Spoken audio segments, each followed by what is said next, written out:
మీతో ఒక విషయం చెప్పాలి. ఆది కోటలో సక్సెస్ఫుల్ గా పాగా వేశాడు.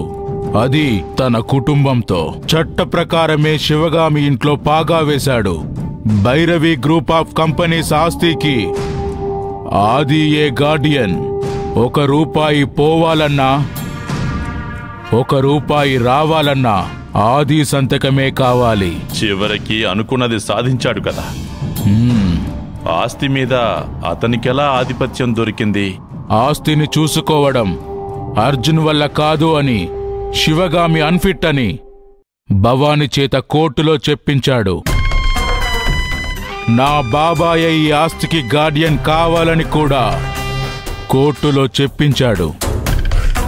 దాన్ని కోర్టు నమ్మి ఒప్పుకొని శివగామిని గార్డియన్గా తప్పించి ఆదిని ఆ ప్లేస్లో కూర్చోబెట్టింది. ఇప్పుడు ఆది కుటుంబం ఆ ఇంట్లో చేరారు. అంతకుముందు ఎవరెవరు ఏమేం చూసుకున్నారో ఆ డిపార్ట్మెంట్లే అందరూ పంచుకున్నారు.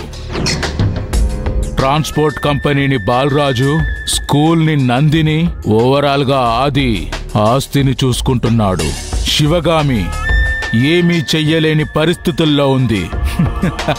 శివగామి నమ్మిన దేవి కూడా శివగామి చెయ్యి వదిలేసింది.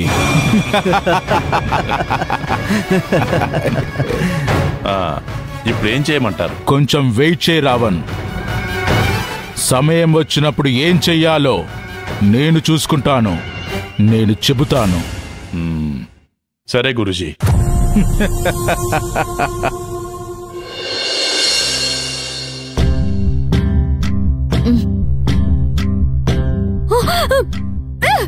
అమ్మగారు,